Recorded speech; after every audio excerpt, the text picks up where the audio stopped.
Madame, Monsieur, bonsoir et bienvenue dans ce numéro du Club de la Presse. Les assurances du président de la CEI, Ibrahim Coulibaly, s'engagent à organiser une élection apaisée. Le processus de sortie des pays de l'AES est désormais en marche, mais la CEDEAO maintient l'intégration des peuples de la sous-région. Une autre crise entre deux voisins. La guerre est-elle ouverte entre le Rwanda et la RDC? Pour commenter cette actualité de la semaine et analyser également, nous recevrons Bledson Mathieu. Bonsoir Bledson. Oui, bonsoir Colo. Journaliste à Fraternité Matin. Juste en face, Saint-Claver Oula. Bonsoir Saint-Claver. Bonsoir Dr Colo. Bienvenue Saint-Claver. Bienvenue également Lanciné Bakayoko. Bonsoir Lanciné. Bonsoir Dr Colo. Et on va terminer avec Dr Bangali Ngoran. Bonsoir docteur. Bonsoir docteur, bonsoir à tous et à toutes. Voilà, enseignant-chercheur à l'université Jean-Laurent Guédé de Daloa. Bienvenue dans le Club de la Presse.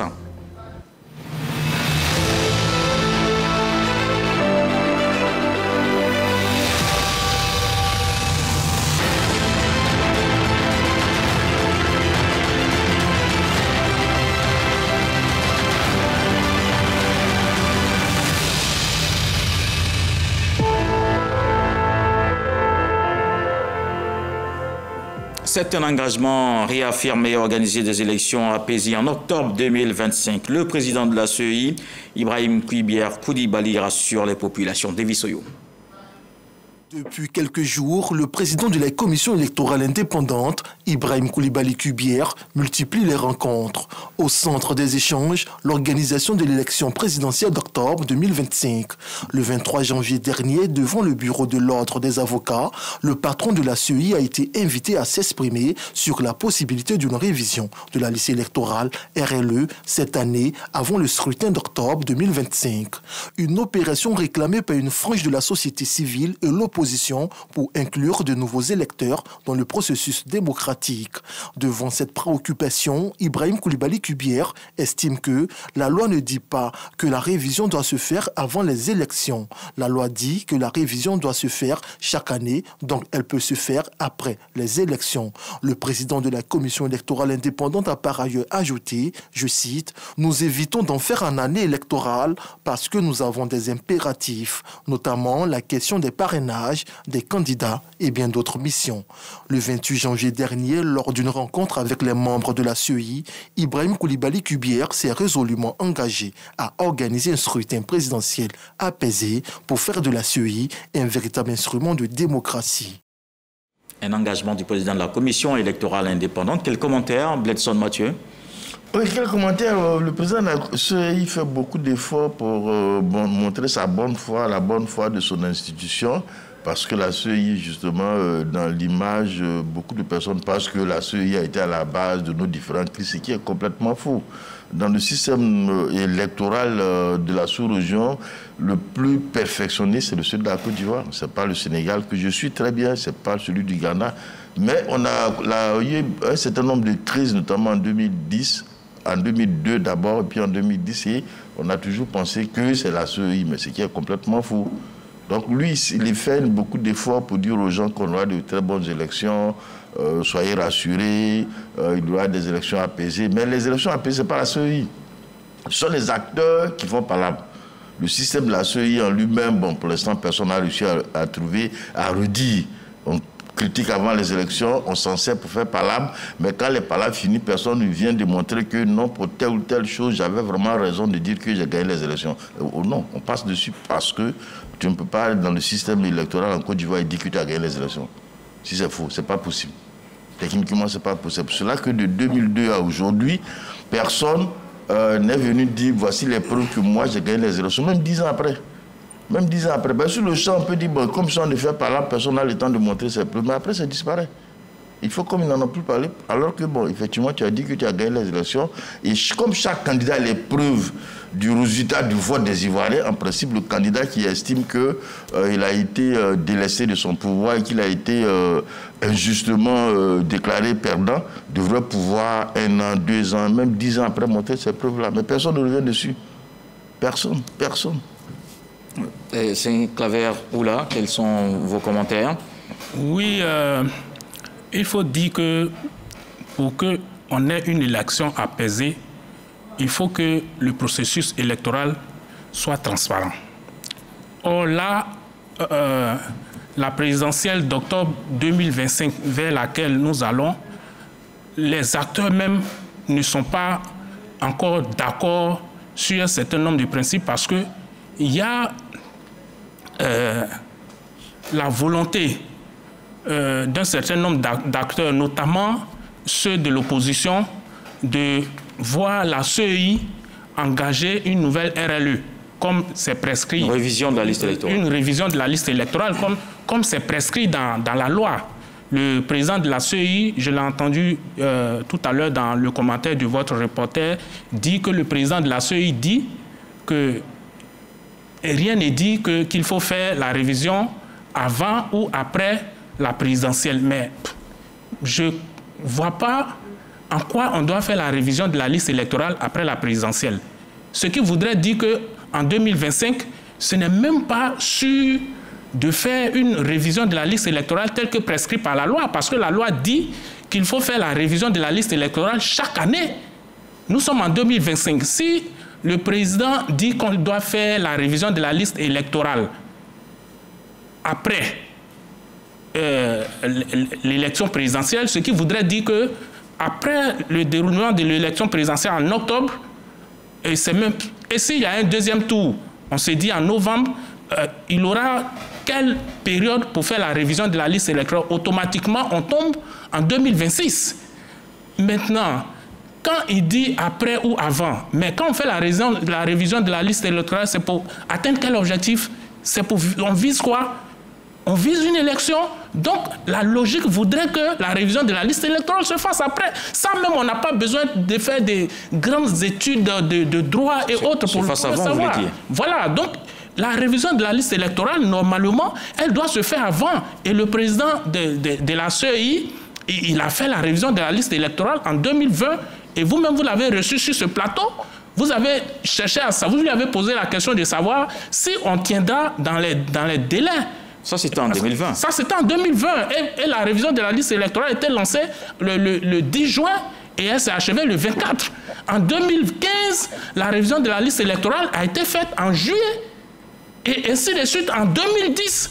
Donc là, l'opposition dit, conformément à la loi, ce n'est pas une faveur que l'opposition demande. D'accord. L'opposition demande que la révision électorale se fasse conformément à la loi qui dit chaque année, il faut faire la révision de la liste électorale. Donc je ne comprends pas pourquoi est-ce qu'ils s'arc-boutent sur le fait qu'il ne faut pas faire des révisions de la liste électorale en 2025. D'accord. Lansini Bakayoko. Bon, moi je n'ai entendu nulle part que le président de la CEI a dit qu'il ne veut pas faire des révisions de la liste électorale en 2025. Mais ce qui me désole, c'est que j'ai l'impression que des groupes politiques, notamment ceux issus de l'opposition, travaillent ses poumons à discréditer la commission électorale indépendante par tous les moyens. Le président Kubier a beau montrer patte blanche, on travaille à ce qu'on dise que la commission électorale a un fonctionnement opaque. Parce que la révision de la liste électorale, quand moi j'ai lu l'article 6 du Code électoral, il est clairement indiqué, oui, qu'on doit faire la révision chaque année, mais il n'y a pas de temporalité. Ils n'ont pas dit que ça doit se faire à telle ou telle date. Alors que si le processus électoral ivoirien a été élastique, a été trop long, au plus tard le 16 décembre, ça devait être terminé. Et puis bon, certains croient que le processus électoral s'arrête uniquement à la présidentielle. Pourtant, c'est vrai, c'est la mère de toutes les élections. Mais il y a d'autres élections qui sont là, notamment les élections législatives et les élections provinciales, communales. Donc il ne faut pas s'arc-bouter sur le fait que ce soit uniquement l'élection présidentielle qui soit la seule et unique élection autour de laquelle tout doit s'articuler, notamment au niveau de la commission électorale. Pour moi, il faut tout faire pour croire au processus électoral. Et je ne vois aucune raison de ne même pas y croire. Parce que dans cette commission électorale indépendante, ils sont 18. Et Kubier représente le Conseil supérieur de la magistrature. Ça veut dire qu'il n'est affilié à aucun parti. Au contraire, il y a des gens qui se déclarent là-bas de la société civile, dans ce pays, nous connaissons, mais qui sont des appendices des partis d'opposition, mais qui y sont au titre de la société civile. Et puis, par ailleurs, moi, ce que je peux demander à Bakayoko, quand tu parles d'appendice à la CEI, tout le monde là-bas est appendice. C'est-à-dire qu'il n'y a pas d'exception. même le président de la CEI, si je suis ce que tu veux dire, il est appendice. Le président de la commission... Les faits historiques sont là. Mais quels sont ces faits, s'il vous plaît? Bon, le président Koubier Koulibaly, il a été chef de cabinet du président Mamadou Koné quand il était garde des Sceaux, ministre de la Justice. Il a été son chef de cabinet à la Cour suprême. Vous faites le il CV. a été son chef de cabinet. Il a été le secrétaire général. Mais je vais retracer. Il a été son secrétaire général au Conseil constitutionnel avant qu'il ne le propose pour le compte de la magistrature. Et M.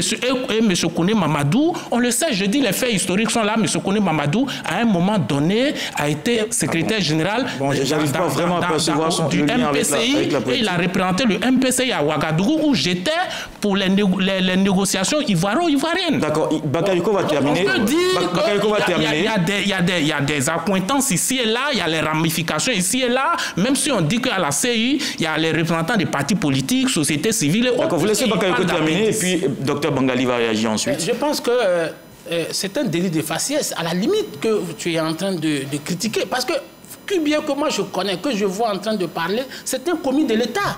C'est un magistrat et un commis de l'État est appelé partout où besoin sera. D'ailleurs, dans la note de service, quand on rentre dans l'administration, on dit on peut vous affecter partout où besoin sera, où il y a nécessité. Donc, bien qui est nommé chef de cabinet d'un ministre ou bien d'un poste administratif, je ne vois pas... Non, mais c'est parce que tu parles d'appendice. C'est-à-dire que tu veux tout de suite étiqueter les autres et exempter certaines personnalités là-bas. Donc, Bakayoko va terminer, c'est un clavier. Pour tout le monde. Vous aurez la parole. Pourquoi j'ai apporté cette précision? Vous aurez la parole tout à l'heure. Bakayoko termine. Et je le réitère, Koubier, je ne l'ai jamais vu arborer le tricot du RHDP ou de quelques partis politiques que ce soit.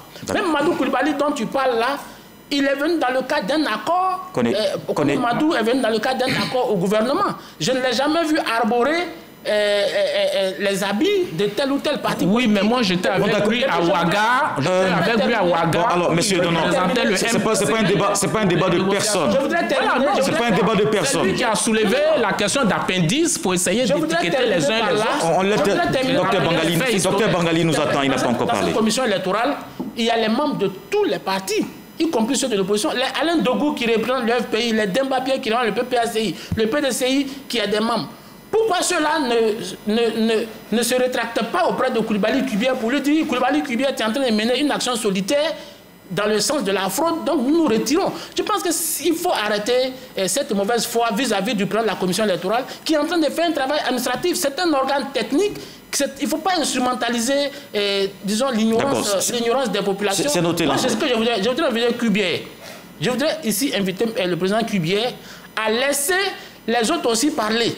Parce que ça donne l'impression qu'il est le seul. Il faut qu'il laisse les Alain Dogou, les Demba Pierre venus parler. En ce moment, je suis d'accord avec toi. Mauvaise foi, les Demba font preuve de mauvaise foi parce qu'eux aussi doivent prendre la parole ou ils doivent se démissionner parce que s'ils considèrent que Koubier est en train de travailler contre leur parti, parce qu'en réalité, ils sont les délégataires de pouvoir, ils sont les délégués de leur parti au sein de la commission. S'ils trouvent que le président de la commission électorale est en train de faire du faux, qu'ils démissionnent. Mais pourquoi ils ne démissionnent pas et ils viennent cautionner le fait que les bavardages de leur mandat en disant qu'il y a de la fraude qui se prépare. Docteur Bangali, la mauvaise foi est manifeste. Merci Docteur Bangali, bon là on est en plein pied dans le sujet de la révision de la liste électorale. Je pense que la question de la révision de la liste électorale, quand on écoute le président de la commission électorale, on a relevé depuis le début du processus, depuis donc octobre 2024, on a relevé un certain nombre d'incohérences qui font que finalement on a l'impression qu'il porte plus des slogans que des actes, qu'il pose des actes qui rassurent. La première incohérence, c'est que le décret que le président de la République prend pour fixer le délai de la RLE de 2024, ce décret-là indique qu'il s'agissait en 2024 de faire une révision de la liste électorale pour l'année 2024. Mais il se trouve que quand vous allez sur le site de la CEI, ainsi que sur la page Facebook de la CEI, cette révision de la liste électorale de 2024 est appelée révision de la liste électorale de 2024-2025.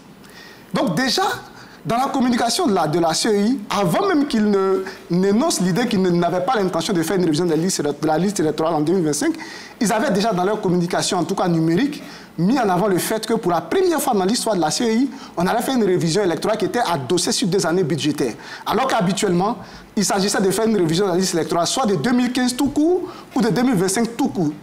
Cette fois-ci, de 2020 tout court. Il s'agit cette fois-ci, il communique sur le fait que c'est une révision de la liste électorale qui concernait 2 années. Et donc, ça fait que la suite qui va se passer là, moi je crois que je m'y attendais. Et donc, ça pose un problème d'abord légal, de vouloir faire une révision de la liste électorale après les élections. Tout simplement parce que quand on se... Mais en même temps, soyons aussi d'accord qu'il n'a pas... Non, il n'a pas donné de date, soyons d'accord, au moins sur ça. Au moins sur ça, s'il vous plaît. Il a relevé l'éventualité. Et cette éventualité, il n'aurait même pas... Non, je souhaite qu'on soit un peu factuel. Comme ça, vous faites entendre plus simplement. Tout le monde s'aboute sur l'article 6 de l'ordonnance de 2020 qui dit qu'il faut faire la révision, actualiser la liste électorale une fois dans l'année. Alors, quand on écrit, le législateur écrit la loi, il y a la lettre de la loi et il y a l'esprit de la loi. Quand on fait l'actualisation de la liste électorale, c'est dans quel but? Les buts, ce sont les échéances qui sont les plus proches. Et pour pouvoir comprendre pourquoi est-ce que le législateur parle de réviser la liste électorale, il faut descendre à l'article 9. L'article 9 spécifie, explique en détail pour dire que quand on fait une révision de la liste électorale, dans les 6 mois qui suivent, il y a des gens qui se marient, qui changent de patronyme. Il y a des gens qui changent de domicile. Et ce qui fait que les données qui étaient déjà entrées dans l'ancienne liste, qui dataient de plus de 6 mois, posent problème. D'ailleurs, quand vous regardez les statistiques de la révision de 2015, la grande majorité, 52% des gens qui sont venus demander à ce qu'il y ait des changements, étaient des personnes qui étaient dans cette première catégorie-là. Et donc, je pense que pour cette première raison-là, parce que c'est quelque chose de légal, qui est déjà structuré, fixé par l'esprit de la loi. Et puis, il y a aussi ce que je peux appeler la jurisprudence des applications antérieures de cette ordonnance-là. En 2020, on a fait la révision de la liste électorale avant les élections. Ça pose, pour la première fois qu'on a appliqué la première fois, donc cette révision... Non, ça a été fait par anticipation. Donc, ça pose ce qu'on appelle la jurisprudence des cas d'application antérieure de cette ordonnance-là. Donc, pour vous, j'en ai pas encore fini. Et pour une deuxième raison, qui est une raison tout à fait de légitimité. Au-delà même du fait qu'on a relevé le fait qu'en 2020 comme en 2015, on a fait cette révision avant les élections, c'est que lors de la cérémonie de lancement de la RLE de 2024, qui a eu lieu le 19 octobre 2024 à Guiglo, le président de la CEI lui-même, et je le prends au moins, il disait que l'opération qui serait lancée là, dans les 1 mois, ils pouvaient l'absorber parce que quand ils regardent leur dispositif, ils peuvent recenser 13 millions de personnes. Ils ont une capacité de recenser 13 millions de personnes, alors que quand ils consultent les statistiques, ils s'attendent à ce qu'il y ait 4,5 millions de personnes qui viennent s'inscrire parce que quand ils font le ratio entre les données de la dernière recensement général de la population de l'habitat et puis ceux qui sont sur la liste, il y a comme 4,5 millions de personnes qui sont hors de la liste. Et vous lancez le recensement, il y a 1,5 million seulement de personnes qui s'inscrivent. Ça suppose que si vos propres estimations qui sont de 4,5 millions, il y a 3 millions qui sont encore dehors. Et vous voulez faire une élection, vous voulez... Donnez-leur pas de bulldozer pour faire l'opportunité de ils ont eu l'opportunité de le faire. D'accord, on vous a bien compris. Non, lancez-les, docteur Bangali, c'est bon. Donc c'est bon pour vous deux. C'est bon pour vous deux. Je vais terminer sur le fait que l'opposition, je pense que s'il y a une contradiction à ce niveau-là entre leur conception des choses et la CEI, mais les thèses de la CEI dans l'article 45 notamment prévoient que dans les cas où on identifie une sorte de ce qu'on peut appeler abus de pouvoir dans l'interprétation, ou en tout cas dans les actions de la CEI, ils doivent saisir le Conseil d'État. C'est-à-dire que même les tests qui régissent le fonctionnement de la CEI ont déjà prévu ces genres de cas de figure-là. Donc, au lieu que l'opposition reste dans les débats, les échanges verbaux, il suffit simplement d'écrire un courrier à la CEI pour leur demander de leur communiquer la date de la RE. S'ils communiquent une date qui est au-delà de l'élection, mais ils prennent ces courriers, ils constituent un dossier, ils saisissent ce Conseil d'État. D'accord, non, s'il vous plaît. Non, Gladson maintenant. Non, docteur, s'il vous plaît. Non, messieurs. Oui, c'est bon. Oui, d'accord, ça on a compris. S'ils considèrent que c'est un abus de pouvoir, l'opposition. Non, Gladson maintenant. S'il vous plaît, Gladson. C'est notre pays et on commence à avoir honte que des pays voisins tels que le Ghana, le Sénégal organisent tranquillement des élections et puis nous, on a l'impression qu'on ne sait pas le faire. Malheureusement. Non, mais justement à cause des gens comme vous. Non. Excusez-moi, hein. Non. Mais plus aussi les hommes politiques. Sinon, il y a quel problème dans cette affaire de recensement? Mais qu'on applique la loi. Pourquoi quelqu'un va Pourquoi c'est compliqué non, d'appliquer la loi, non, laissez-le terminer. Il faut appliquer la loi et voici par là qui est en train de naître là-dessus. Hein. Mais ça n'a aucun impact sur l'organisation des élections. Donc appliquer la loi. Il n'y a pas, on n'a pas jamais fait. Il n'y a pas d'impact. Non, il faut laisser le Non, docteur. Il m'a indexé. Non, vous avez eu le temps. Vous avez eu le temps. La différence entre nous et puis les autres pays, c'est que dans les autres pays, avant même qu'on ne parle d'élection, nous on n'est pas à faire par chacun a un dossier sur lequel il est assis pour aller faire palabre. Il ne regarde pas les résultats. C'est ce qui fait que quand on finit les palabres, il n'y a pas quelqu'un qui vient dire, bon, je vous avais dit, je prends le cas de 2000, on a fait des élections, Gueye était président, la CEI a dit que Babo a gagné. Il y a eu des palabres. Gueye était encore vivant jusqu'en 2000. Non, la CEI a dit que Gueye avait gagné. Non. C'est ce que la CEI a dit. Non, laissez le président terminer, s'il vous plaît. C'était Honoré Gueye. Honoré Gueye voulait proclamer des résultats qui étaient contraires à ce que Gueye voulait entendre. Il doit arracher. Il a essayé un forcing. C'était pas audible, ils n'ont pas dit, on n'a pas compris. Ils n'avaient rien déclaré. Mais le résultat qui avait été proclamé, non, le résultat qui avait été proclamé était en faveur de Gueye. Et puis finalement, il y a eu toutes les palabres nécessaires. Après, tout le monde était là. Puisque les élections, c'est quoi? C'est pas compliqué. Tu vois, tu rentres dans les urnes, la liste électorale est là, on vérifie ta carte d'identité. Tous les candidats ont des représentants. On finit, on fait le PV, chacun compte et chacun a son PV. Donc automatiquement, chacun a le résultat. Bon, tout à l'heure, je vais revenir sur la CEI parce qu'eux, ils entretiennent un flou. Non, allez-y, après vous avez la parole.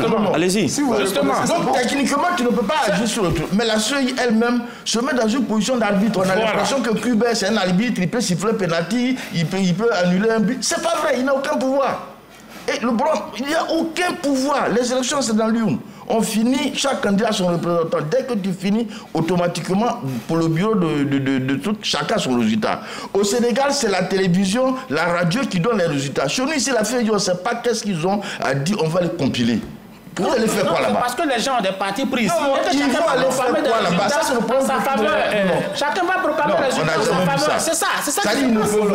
Non, il va terminer, vous aurez la parole. Quand ils se retrouvent pour dire ça va compiler, ça n'a aucun sens. Sauf qu'on les paye pour ça. Donc ça, c'est une affaire d'argent. Au Sénégal, j'ai suivi les élections, je suis responsable du service international de Volonté Matin.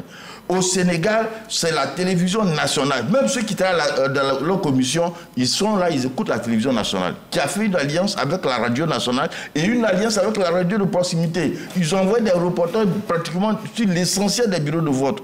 Et dès qu'on finit, ils donnent les résultats. Donc tu es chez toi, y compris le monde de l'Afrique. Et puis tu comptes les voix. C'est pour ça que les candidats perdants sont obligés d'annoncer leur truc. Au Ghana, c'est la même chose. En Côte d'Ivoire, on finit les élections. Chacun le résultat. Et puis la CEI doit envoyer les résultats, on va compiler. En 2010, qu'est-ce qui va se passer? La CEI veut proclamer des résultats. Djamala Picasse vient, il déchire. J'ai dit, ok, moi je ne suis pas là-bas. Je n'ai pas le... Parce que je suis juste un électeur, j'ai fini de voter, je n'ai même pas suivi le dépouillement dans mon bureau de vote. Bon, ils sont allés à la CEI, je ne peux pas trop savoir qui a gagné. Il y a eu une crise. J'ai dit, c'est pas bien grave, après on saura. Djamala Picasse est revenu. Je le cherchais à le rencontrer. Un jour qu'il a rencontré, pourquoi tu as déchiré? Il dit, bon, il a déchiré parce que lui, il n'avait pas vu les résultats qu'on programmait. Bon, où sont les autres? Il a dit, non, lui, il était à la CEI, il représentait le ministre de l'Intérieur. Donc, lui n'est pas candidat. Bon, on a fini la crise. Depuis pratiquement 15 ans. Il n'y a pas quelqu'un qui a venu montrer les PV pour dire, bon, à l'époque, je voulais parler, on m'a frappé, mais voici mes PV de bureau de vote. Ils ont tout ça. Et quand vous regardez les résultats de 2000 qui nous ont envoyé des palabres, Gueye dit j'ai gagné parce que pour que je gagne, il faut qu'on supprime les voix du pays BT. Si on supprime, lui, il a gagné. En 2010, il y a Paul Yaoundé, qui était président de la Cour constitutionnelle, à qui on avait remis le tout. Il a regardé les résultats. Il dit, bon, pour que Babo gagne, on va supprimer tout le Nord et Boaké. Ça veut dire que les résultats de la CEI, là, on ne peut pas toucher. Parce qu'il sait que chacun a les résultats. C'est la même chose en 2000. Dans la CEI, il n'y a aucun problème. Il n'y a aucun mythe là-dessus. Quand tu rentres dans un bureau de vote, tous les candidats ont leurs représentants. Et quand on finit, ils comptent sur place et chacun remplit le PV, chacun signe. On a le résultat. Il faut que la CEI, d'abord, actuellement, oui, il y a les débats, je suis d'accord avec moi, il faut que les autres représentants parlent, mais il ne faut pas trop parler. Il faut que, quand on donne les résultats, ils n'ont qu'à libéraliser comment on appelle ça, la publication des résultats. Je ne sais pas qu'est-ce qu'ils font entre eux là-bas, et puis ils vont désigner quelqu'un à 23 heures qui va donner un résultat. Ça crée le doute. Ils n'ont qu'à faire comme au Sénégal, comme au Ghana, ils n'ont qu'à faire comme aux États-Unis. Merci. On vous a bien compris, hein, Bledson. C'est ce doute-là qu'il faut enlever de tous les esprits en amont. Il faut enlever d'abord ce doute dans l'esprit de tout le monde en amont et il faudrait que la CEI ait une attitude qui rassure. Parce que quand on vient, on dit rien ne prouve que, la loi ne dit pas que, la loi dit que, déjà ça soulève déjà des suspicions. Non, je suis d'accord avec ça. Il faut être déjà très transparent. D'accord. Même cette affaire de Koulibaly, même cette affaire de licenciement général là. S'il te plaît. C'est une affaire de bouffer l'arrêt des Ivoiriens, c'est tout. On a les nouveaux majeurs, on les bascule automatiquement sur la liste. Il y a des gens qui vont changer de logement. Ils vont à la mairie, ils vont à la sous-préfecture. Tu n'as pas des gens qui se marient. Quand ils se marient, ils vont à la mairie. Quand ils finissent de se marier, ils changent de nom, ils vont prendre la scène de naissance. Celui qui a changé de logement, ils vont là-bas. Voilà. Pourquoi prendre une période, prendre l'argent des Ivoiriens, payer, surpayer, parce que le problème, c'est moi qui ai la parole. Oui, c'est vrai, c'est vous qui avez la parole. Ensuite, il y aura Lanciné et on va terminer avec Bangali. Malheureusement, vous avez une minute chacun. Oui, c'est ce que je disais tantôt. Il faut enlever le doute de l'esprit de tout le monde. La loi dit chaque année, il faut faire la révision de la liste électorale. Mais il faut la faire. Après, on nous dit, la loi ne dit pas. Mais la loi, quand le président Kouibia a anticipé en 2024 et qu'il a enrôlé les nouveaux majeurs qui n'avaient pas encore 18 ans révolus, mais la loi ne le dit pas. Nulle part dans le code électoral, on dit qu'il faut enrôler ceux qui auront 18 ans en mars 2025 ou en avril 2025. La loi ne le dit pas, mais lui, il a dit. Parce que la loi, c'est les hommes qui la font. Elle a ses insuffisances. C'est lui qui dit que, bon, à telle période, ceux qui ont 17 ans, ils auront 18 ans, donc on peut les enrôler. Mais ça n'a posé de problème à personne.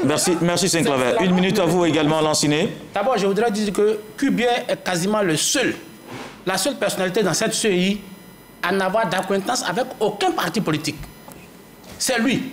Parce qu'il a été désigné par le Conseil supérieur de la magistrature qui n'est affilié à personne. Les juges là, ils nous jugent tous, y compris nous qui sommes là. Ils ne choisissent pas, ils sont de l'administration publique.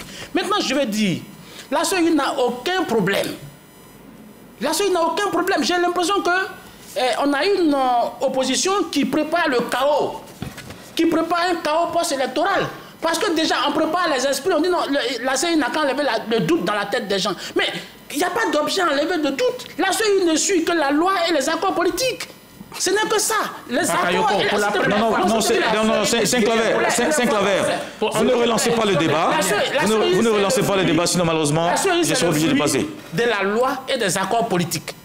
Merci Lanciné. Le problème peut-être c'est que lui-même il se met en avant pour expliquer tout. Moi je l'invite à demander à Alain Dogou ou à Demba, dont les mandataires se plaignent, de venir parler aussi. D'accord, vous l'avez dit. Il ne parle pas de ceux qui se plaignent. Il faut qu'ils viennent expliquer que nous sommes en train de faire la main. Parce qu'il n'est pas dans un projet solitaire, il est dans un projet d'ensemble. Seulement qu'il est le capitaine opérationnel, il est le porte-parole. Il faut que Kouibia aussi délègue aussi ses fonctions. Oui, vous l'avez déjà dit, Lanciné. Docteur Bangali. Ça donne l'impression que... Merci, Lanciné. Cette fraude-là, elle est préparée. Docteur Bangali. L'opposition, c'est une opposition qui prépare le chaos. Concernant les défis auxquels nous sommes confrontés en Côte d'Ivoire, on l'a relevé.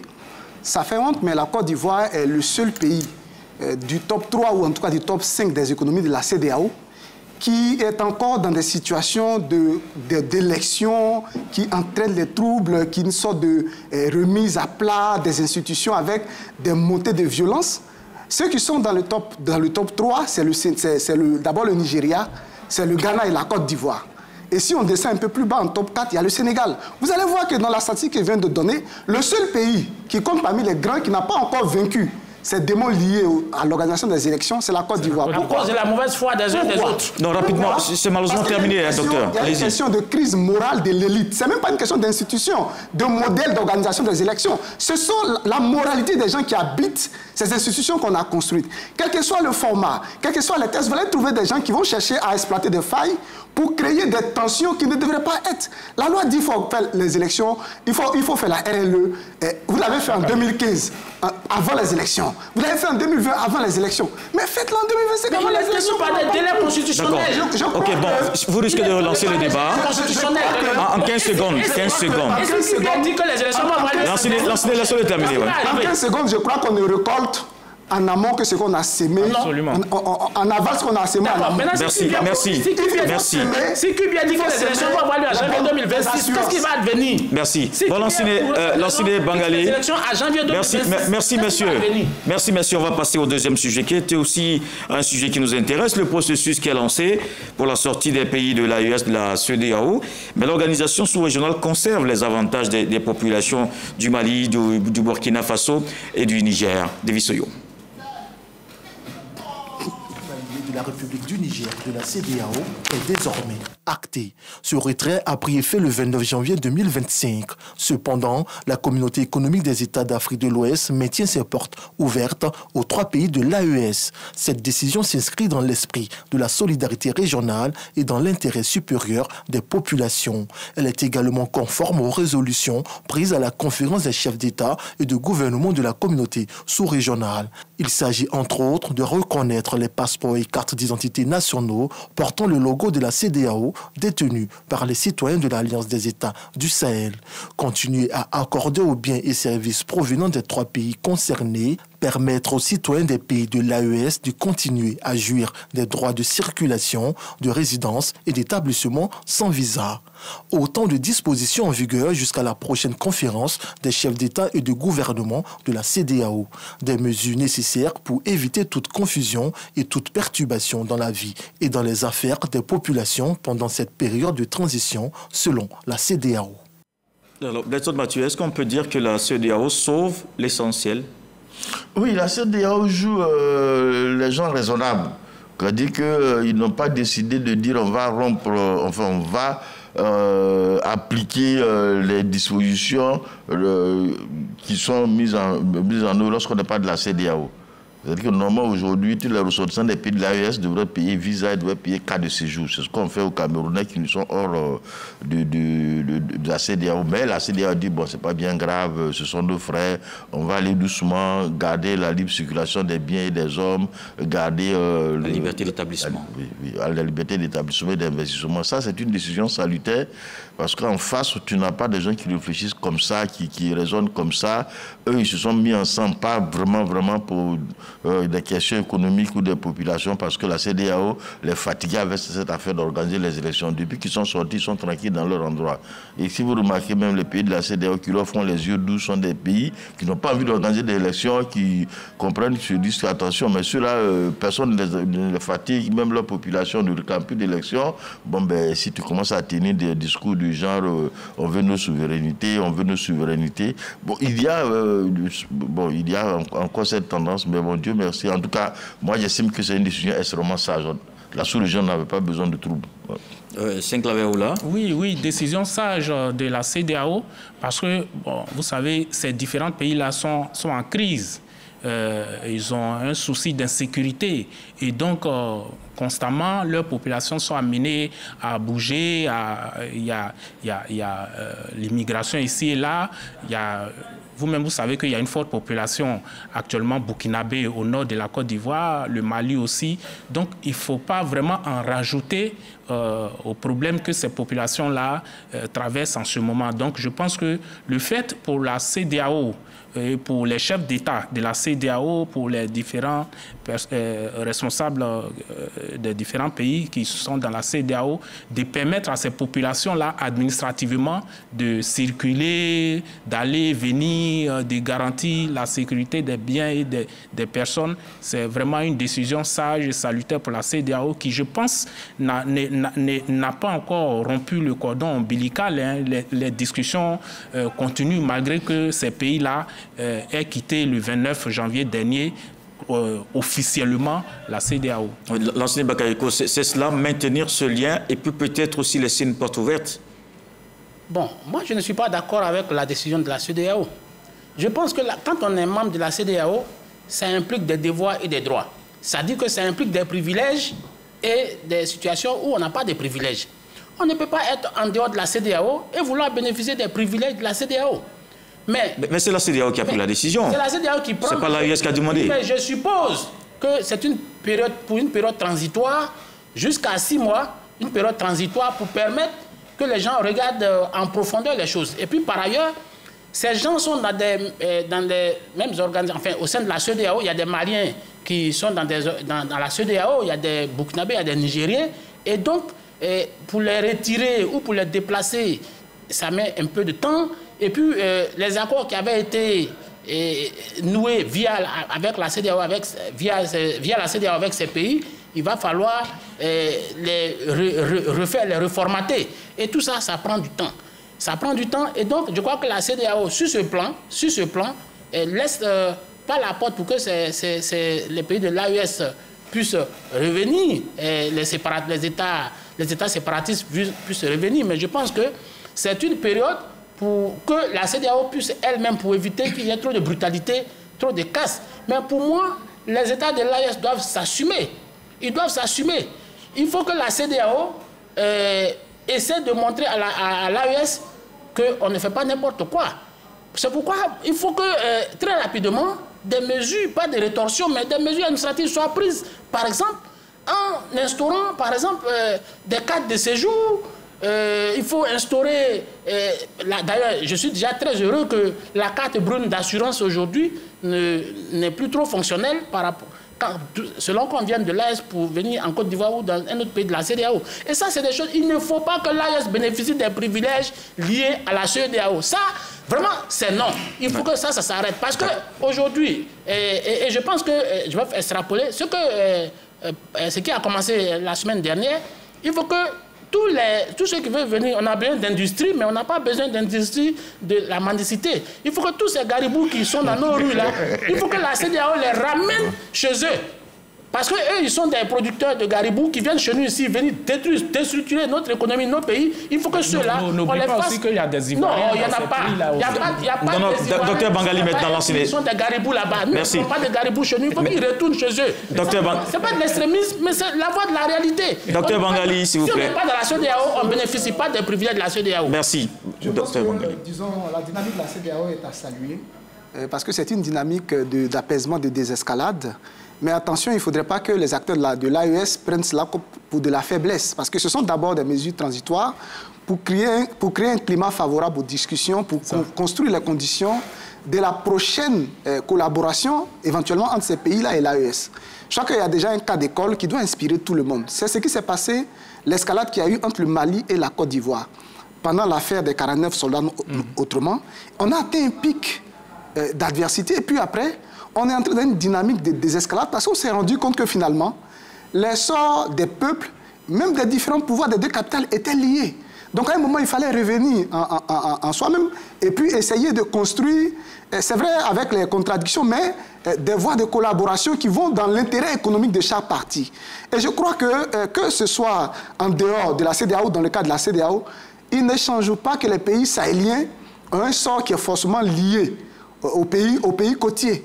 D'abord parce que, pour la plupart, pour certains comme le Mali et le Burkina, la Côte d'Ivoire, soit leurs premiers clients, ou bien la plupart des capitaux de ces pays-là arrivent comme premier IDE, investissement direct étranger, en Côte d'Ivoire. Donc, dans tous les cas, il y a une imbrication de sorte qui fait qu'il y aura forcément un après, ce qui vient de la séparation qu'il y a eu.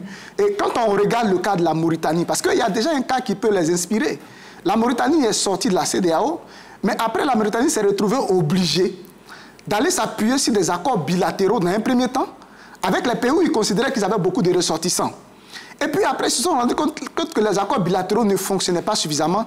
Ils sont allés signer en 2008 un accord d'association avec la CEDEAO de laquelle ils étaient sortis, pour leur indiquer que le destin de ces pays-là est forcément lié. Et pour que tout cela puisse se faire, le minimum, c'est que ce soit qu'il y ait des relations apaisées entre l'AES et la CEDEAO. Donc, il ne faudrait pas que ce que la CEDEAO est en train de faire comme concession, même si c'est transitoire, qu'ils commettent l'erreur de prendre cela comme de la faiblesse.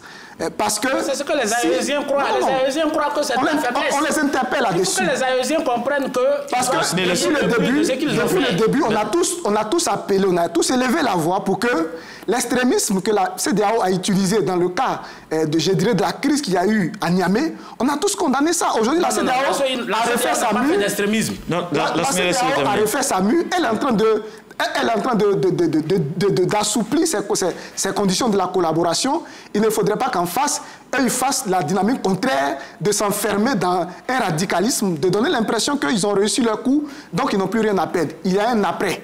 Et pour l'après, je pense qu'ils peuvent s'inspirer du modèle donc de la désescalade entre le Mali et la Côte d'Ivoire qu'il y a eu après l'affaire des 49 soldats. Parce que dans tous les cas, on se bat aujourd'hui, on est condamné à collaborer. Aujourd'hui, pour exploiter les gisements de lithium, le Mali est obligé de se tourner vers la Côte d'Ivoire, vers le port d'Abidjan, parce que la Côte d'Ivoire est un des seuls pays qui a des infrastructures à vocation régionale.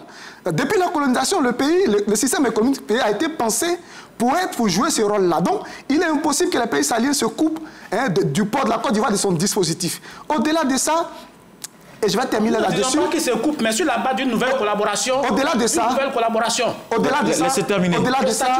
Non, laissez terminer, on va passer au troisième. Je vais terminer sur le fait que, quelle que soit la formulation, en tout cas, de la collaboration qu'il y aura plus tard, je crois que des mesures que les acteurs de la CEDEAO, de l'AES se sont précipités en instaurant, notamment pour ce qui concerne le Niger, des droits d'entrée, des visas pour des ressortissants de la CEDEAO. Je pense que c'est dans le cadre des conditions de la discussion qui s'ouvre maintenant là que cela devait se décider de manière collégiale. Parce que s'ils se précipitent que de manière unilatérale, ils décident des conditions d'obstruction d'accès à leur territoire, et que ça fait jurisprudence que la CEDEAO aussi prend ces mêmes mesures, ce que ça ne va pas arranger, ce sont les ressortissants parce qu'ils sont les plus nombreux dans le territoire de la CEDEAO. Donc je considère que c'est de manière collégiale dans le cadre de la discussion. Heureusement, la CEDEAO a créé des conditions apaisées. Donc pour une fois, on avait l'habitude de tirer sur la CEDEAO, mais attention à ne pas prendre ça pour la faiblesse parce que c'est provisoire. Parce que c'est provisoire, justement. C'est provisoire. Il faut que le temps se au fur et à mesure. Une dernière réaction, s'il vous plaît. Et puis en même temps, c'est vrai que la CEDEAO prend une décision qui enchante, moi qui personnellement m'enchante, mais en même temps, il faut que la CEDEAO aussi travaille en son sein, travaille sur un certain nombre de mécanismes aussi, sur les questions de démocratie particulièrement, les questions du 3e, 4e, 5e, 6e mandat, des sujets qui vraiment fâchent les populations qui aujourd'hui ont besoin d'une certaine autonomie. Les populations veulent du développement. Qui était sous l'emprise des puissances étrangères et autres. Les populations n'ont rien à faire. La CEDEAO travaille sur ça aussi. Il n'y a pas de développement sans démocratie. D'accord. Selon le il n'y a pas de cause. Attendez, Blesson, s'il vous plaît. Non. Blesson va terminer. Il n'y a pas de cause. Il y a des voyous qui veulent prendre le pouvoir. Il y a l'argent dedans. Ils veulent prendre. Il ne faut pas dire qu'il y a des causes. On ne justifie pas un coup d'État. C'est juste des voyous qui savent que quand tu prends le pouvoir... Peut-être que le terme est un peu fort. Non, c'est exactement cela. C'est exactement cela. Braquer une personne, c'est déjà mauvais. Maintenant, braquer l'ensemble d'un pays, mais c'est plus que voyou, en fait. Donc ça, moi, je ne veux même pas que quelqu'un justifie une bêtise par des conditions, on peut tolérer. Non. Ou bien tu es un gars normal, donc on fait des élections, et puis c'est bon. Ou alors tu viens, tu prends un fusil comme je suis le plus fort, jusqu'à ce que quelqu'un soit plus fort que toi. D'accord. Kagame, que vous enviez, il a fait combien de mandats? Lancine nous envoie directement sur le troisième sujet. Personne n'envie Kagame. Non, justement, on a trouvé la belle transition pour y aller. La guerre est certainement ouverte entre le Rwanda et la RDC, le M23 qui avance, et cela inquiète la communauté internationale. Davis Oyo. Combat intense, fuite de population, pillage, voici le trispectacle qu'offre la ville de Goma à l'est de la République démocratique du Congo. Depuis le 28 janvier dernier, la ville est passée sous le contrôle des rebelles du M23 soutenus par le Rwanda. Le M23 et l'armée rwandaise occupent désormais la quasi-totalité du centre et des faubourgs de Goma. Ils ont délogé l'armée congolaise et ses milices alliées en 2 jours. Les rebelles ont eux annoncé vouloir continuer à avancer sur le territoire congolais jusqu'à Kinshasa. Pendant ce temps, les autorités congolaises, à sa tête le président Félix Tshisekedi, dénoncent l'inaction de la communauté internationale. Elles promettent une contre-offensive pour récupérer Goma et ses environs. En attendant, les rebelles du M23 et les soldats rwandais continuent de progresser vers le sud Kivu. Docteur Bangali, le spécialiste des relations internationales, qu'est-ce qui se passe au juste entre le Rwanda et la RDC? Il se passe entre le Rwanda et la RDC que, disons, le manipulateur de l'homme a fini par tomber les marques. Parce que depuis donc la rébellion de l'AFDL dirigée par Laurent Désiré Kabila, Kabila père, il y a eu une succession de rébellions que je peux qualifier de milices suprématistes ou Tutsis qui sont venus de Kigali, instrumentalisés par le Rwanda, dans un but sécuritaire et qui ont défiguré notamment l'Est de la RDC. Il y a eu d'abord la FDL de Désiré Kabila père, donc ensuite le RCD Goma de Laurent Nkunda, il y a eu après le CNDP de Bosco Ntaganda qui est aujourd'hui à la CPI. RCD de Azarias Ruberoa. Laissez-moi finir. Il y a eu d'abord le RCD qui a été scindé en plusieurs mouvements. Je parle du RCD Goma. Alors ensuite le M23 de Sultani Makenga et ces dirigeants, en tout cas, étaient, c'est vrai, des leaders, à part Kabila, des leaders Tutsi, mais ils étaient présentés comme des Congolais rwandophones et qui s'étaient rebellés contre l'État de la RDC pour des questions de discrimination. Alors que derrière, il y avait un manipulateur de l'homme. Et la particularité de la crise qui se joue actuellement, c'est que depuis la prise de Goma, sinon même avant, parce que depuis juillet 2024, pour la première fois, l'ONU a publié un rapport d'experts qui reconnaît pour la première fois officiellement que, à travers le M23, il y a 4000 soldats de l'armée régulière de Rwanda qui combattent et que la milice est entièrement contrôlée par Kigali. Et donc, quand il y a aujourd'hui ce développement brusque et rapide qu'il y a eu dernièrement avec la chute de Goma, le manipulateur de l'homme est sorti et a commencé désormais à revendiquer, à défendre donc la marionnette qu'elle a toujours instrumentalisée. Alors, je pense que ça met tous les acteurs face à l'obligation de prendre leurs responsabilités. Parce que ça fait 30 ans que nous sommes dans cette crise-là et qu'on n'arrivait pas à identifier qui étaient les manipulateurs de l'homme. Désormais, on les connaît. Ils se sont officiellement découverts eux-mêmes et ils se sont attaqués non seulement à la RDC, mais à ceux qui jouaient le rôle de médiation, parce qu'on a vu dernièrement les échanges assez russes qu'il y a eu entre Kagame et Cyril Ramaphosa, qui est donc le leader de la région en termes de médiation et tout ça, dont les militaires ont été attaqués au sein de l'aéroport de Goma. Il en a perdu au total 13, dont 9 au sein de l'aéroport. Et puis au-delà de ça, qui aussi s'attaque également, disons, à l'Angola, dont il renie la crédibilité de jouer un rôle d'arbitre. Et je crois qu'aujourd'hui, la situation met un certain nombre d'acteurs internationaux face à l'obligation de prendre leurs responsabilités. Les premiers groupes d'acteurs, ce sont les parrains internationaux du Rwanda. D'abord l'Union européenne. L'Union européenne, pourquoi? Parce que l'Union européenne a signé un accord... Mais l'Union européenne a quand même condamné... Oui, j'en viens. A signé un partenariat sur les minéraux stratégiques critiques, dont le Rwanda n'est pas producteur dans une quantité assez importante. Et cet accord-là date de février 2024. Et on s'est rendu compte qu'après qu'ils aient signé cet accord en février 2024, accord qui a été notamment dénoncé par le cardinal métropolitain de Kinshasa, 2 mois après, le M24 a repris les armes pour aller conquérir la région où le M23 a repris les armes pour aller conquérir la région où il pouvait puiser ces minéraux-là pour venir donner un contenu à l'accord qui a été signé. Mais au-delà de l'Union européenne, il y a aussi les États-Unis qui, depuis toujours dans une conception dulésienne, ont eu tendance à vouloir construire un gendarme de la région des lacs qui veille sur les intérêts. Ça a été d'abord Mobutu, après il a été remplacé par Yoweri Museveni, et ensuite par Kagame. Et on a l'impression qu'on donne carte blanche à celui qui joue ce rôle de gardien, sinon de gendarme de la région, de faire tout et n'importe quoi. Et puis le dernier acteur, c'est le plus intéressé, c'est l'État de la RDC qui, en 30 ans, ne s'est pas montré capable de construire un appareil sécuritaire militaire professionnel à même de donner la réplique au Rwanda. En 30 ans de conflit, on a vu que cette armée-là était déjà sous-équipée, manquait de professionnalisme sous Mobutu, elle s'appuyait sur des mercenaires yougoslaves. Aujourd'hui, en 2025, on constate la même chose, que cette armée est toujours mal équipée, elle est sous-payée, elle s'appuie maintenant sur des mercenaires roumains qui ont été les premiers à déposer les armes dès que les Rwandais sont entrés dans la périphérie. Les Rwandais sont rentrés dans la périphérie de Goma. Donc je pense qu'il y a ces différents acteurs-là qui aujourd'hui sont mis face à leurs responsabilités à prendre par rapport au nouveau développement. C'est clair. Oui, c'est tout le docteur l'a si bien dit dans ses propos. Son analyse qu'il a faite est juste. Aujourd'hui, c'est Kagame qui fait la guerre à la République démocratique du Congo. Il y a des soldats rwandais au sein de cette rébellion. Et les Nations Unies ont pondu une déclaration pour demander au Rwanda, les Nations Unies, l'Union européenne... C'était lors d'un conseil de sécurité qui a eu le week-end dernier. L'Union européenne également, tu l'as rappelé, ils ont officiellement interpellé le Rwanda. Donc aujourd'hui, le Rwanda sert des bases arrières à la rébellion et c'est clair, il faut que Kagame et Tshisekedi,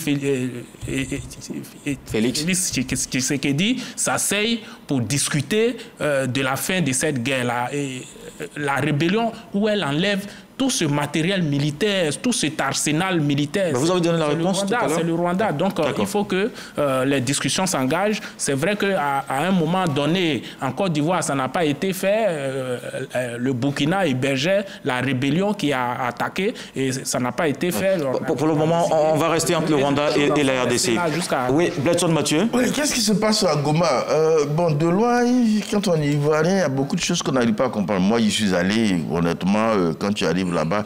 La première chose que peut-être on peut expliquer aux Ivoiriens, c'est que la RDC, c'est 2,5 millions de kilomètres carrés. Le Rwanda, c'est 26 000 kilomètres carrés. C'est-à-dire, pour voir vraiment si on remplace les kilomètres carrés par argent, c'est comme quelqu'un qui a 2,5 millions de francs CFA qui se fait maltraiter par quelqu'un qui a 26 millions. 26 000. Le Rwanda, c'est 26 000 habitants. 26 000 km². C'est-à-dire une portion de terre à la limite moins grande que Makori. Le Rwanda, c'est Kigali, il n'y a pas d'autre ville. Le Rwanda, il n'y a pratiquement aucune autre ressource. Sauf que le Rwanda a une population extrêmement dense. Ils sont 10 millions sur une petite portion. Donc, ils ont une tendance à aller là où il y a de la terre et c'est en RDC. Ça, c'est le principal élément qui fait que les Rwandais sont en RDC. Ce n'est pas une affaire d'or, ce n'est pas une affaire de diamant. Le deuxième élément, non, ce n'est pas ça. Ce n'est pas ça. Quand tu arrives à Goma, tu comprends. De toute façon, que ce soit la RDC qui va exploiter toutes les ressources, ils n'ont pas d'autre endroit pour envoyer qu'à Kigali. Il n'y a pas d'autre ville. Il n'y en a pas d'autre. Non, là, je suis d'accord. Il n'y en a pas d'autre. Il n'y a pas d'autres endroits, il n'y a pas d'autres. Parce qu'entre Goma et Kinshasa, il y a 2000 km. Et il n'y a pas de route. 2600 km. Bon, 3000 km. Il n'y a pas de route, il n'y a pas de train. C'est-à-dire, moi, j'arrive à Kinshasa avec un billet à Abidjan-Kinshasa, je me débrouille dans un avion, bon, je ne vais pas vous décrire, j'arrive à Goma, Cargo, ouais. Mon billet, c'est aller-retour, mais quand tu es à Goma, il vaut mieux traverser, aller à Kigali, payer un billet pour venir à Abidjan, c'est beaucoup plus simple pour toi. Moins de 200 km. Voilà. Donc, toutes les ressources qui sont à Goma, Kagame n'a pas fait par là, la RDC va exploiter et puis venir nous donner. Et celui qui vend gagne plus d'argent que celui qui exploite. Donc ça, il n'y a même pas de débat, il n'y a pas de guerre à faire pour ça. Le problème des Rwandais, c'est à deux niveaux. Ils n'ont pas d'espace. Ils n'ont pas d'espace. Donc, la RDC, à côté, ils vont là-bas. Et de deux, ils sont deux ethnies majeures. Je n'aime pas ces deux ethnies. Je suis allé aussi à Kigali, je n'ai pas su faire la différence. Il y a les Hutus et les Tutsis qui ont décidé de se battre en permanence. En permanence. Quand les Hutus prennent le dessus, le reste des Tutsis fuient pour aller en Ouganda ou en RDC. Et c'est une partie de ceux qui ont fui pour aller en Ouganda, qui ont fait un coup d'État, une rébellion en Ouganda, qui ont pris le pouvoir en Ouganda et ils sont revenus prendre le pouvoir. C'est Kagame qui dirige cette affaire, prendre le pouvoir à Kigali. Quand ils prennent le pouvoir, les Hutus qui sont là fuient pour aller en RDC. Donc les personnes qui se battent là-bas, là, ce sont les Tutsis et les Hutus. Il n'y a pas d'autre crise, il n'y a rien d'autre. Ce sont les mêmes Tutsis qui sont dedans, on va les appeler interamés, on va l'appeler M23, mais ils se battent en permanence. Quand le pouvoir à Kinshasa a l'impression que vous nous agacez, ils s'énervent, ils viennent prendre le pouvoir. Et pourquoi est-ce qu'ils attaquent peut-être un peu l'Afrique du Sud? Eh bien parce qu'ils sont tous en palabre. La dernière guerre du Congo, il y avait 9 pays africains qui étaient là-bas. Le Rwanda et l'Ouganda, ils font toujours équipe. C'est eux qui agressent. Maintenant, l'Angola fait frontière aussi avec la RDC, via le Katanga, qui est la partie la plus riche de la RDC. Ce n'est pas le Kivu. C'est pas le Kivu. La partie la plus riche de la RDC, c'est le Katanga, qui a même tenté une sécession. Mais en dehors de l'Angola qui fait des incursions là-bas, les autres ne vont pas là-bas. D'accord, on va terminer. L'enseigner. Je pense que le professeur a fait son analyse de sujet. Cette analyse était belle à écouter, mais je pense qu'elle est très parcellaire. Parce qu'il ne faut pas... Ça dit, vous savez, quand on déjeune avec le diable, il faut s'assurer qu'on a une fourchette qui est très très longue. Vous savez, il ne faut pas voir les choses dans maintenant. C'est quelque chose qui date de bien longtemps. Qui a mis Kabila au pouvoir en RDC? Kabila paie. Kabila paie. Et quand Kabila, qui était le chef d'état-major même de Laurent Désiré Kabila? C'était James Kabarebe, qui a été ministre de la Défense au Rwanda et qui était chef d'état-major de Paul Kagame, qui a été secrétaire particulier de Paul Kagame. C'est lui qui était le chef d'état-major de l'ADL qui a conduit la rébellion pour aller enlever Mobutu. Et quand Mobutu est parti, le parti de Étienne Tshisekedi, dont le fils est aujourd'hui au pouvoir, a applaudi des deux mains. Il a dit que c'était un coup de pouce. Ça ressemble à quelqu'un ici, mais qui a dit que c'était un coup de pouce à la démocratie. Et tout le monde était heureux. Maintenant, il y a une contrepartie. Il y a forcément une contrepartie. On vous a mis au pouvoir, on a enlevé la dictature de Mobutu, vous êtes installé, mais il y a une contrepartie. Et comme Bledson le disait, le Rwanda a un problème de territorialité, parce que 26 000 km, c'est à peu près 100 fois le Rwanda, la RDC c'est 100 fois le Rwanda, c'est à peu près 15 fois la Côte d'Ivoire. J'ai dit, la Côte d'Ivoire est 15 fois le Rwanda, la RDC est près de plus de 100 fois. Donc vous voyez qu'ils sont 14 millions d'habitants. C'est-à-dire qu'aujourd'hui même, ils ont un problème d'occupation territoriale qui fait qu'aujourd'hui, ils sont surchargés sur le petit territoire rwandais. L'armée, mais ce que moi je veux, indépendamment de toutes ces questions qui font que je ne peux pas être très sévère avec Kigali, parce que Kigali a financé, en tout cas en complicité avec l'Ouganda de Museveni, pour venir installer le régime de Kabila. Ce qui est à condamner. Ce qui est à condamner, mais dont les gens profitent aujourd'hui, dont Étienne Tshisekedi et son fils profitent aujourd'hui. C'est ce changement. Non. C'est ce changement. Et puis ce que je vais dire, il y a un problème d'éthique. Vous savez, quelqu'un a dit tout à l'heure, le Rwanda, c'est 33 000, les soldats, c'est 33 000 militaires. La RDC, c'est 102 000 militaires. La RDC, c'est près de 2600 km, c'est pas 145 km, c'est pas Goma de Kigali. Et il faut quand même, à un moment donné, je ne dis pas, peut-être pas les négociations de territoire, ça serait gênant, mais je pense qu'il faut que le Rwanda, qui n'a pas d'autres ressources que les services, a besoin aussi de s'assumer, d'assumer son rôle de plaque tournante de cette zone. D'accord. Mais bon, Tshisekedi ne refuse pas l'exploitation des ressources de son pays à Kagame. Il a voulu que cela se fasse dans une voie légale. S'il te plaît, je ne te coupe pas la parole. Bon, on va terminer sur ça. Je termine par là. Pourquoi Kagame, pourquoi Laurent Désiré Kabila est tué en Guinée? Mais c'est parce qu'à un moment donné, il avait accepté toutes les conditions que Kagame et Museveni lui avaient présentées. Il avait accepté et il est venu au pouvoir. Quand il a fait quelques années, il ne voulait plus respecter les accords, d'où la rentrée en action de Rachidi et de Mirendi qui sont parce que ces conditions-là ne sont pas normales. Les conditions ne sont pas normales. Je dis que c'était un pays indépendant. C'est pour ça que je dis. Bon, alors, messieurs. Quand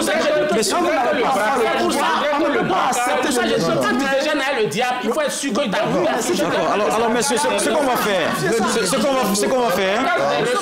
tu reconnais que c'est le diable. Non, Saint-Claver, vous aurez la parole tout à l'heure. Docteur Bangali, lancez-les, s'il vous plaît. On va terminer rapidement. Moi, je voulais juste 30 secondes. poser quelques questions que je souhaiterais que rapidement, si vous laissez terminer. Quand tu vois un Congolais, vous lui demandez.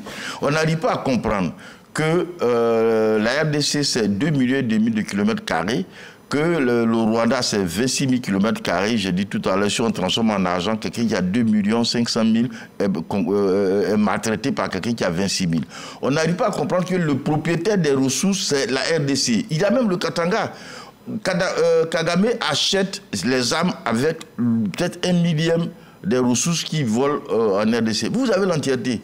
Si c'est une affaire de fusil, là, vous avez plus de moyens. Vous avez d'abord le Katanga. Ils sont sous-payés, ils sont mal équipés. On n'arrive pas à comprendre.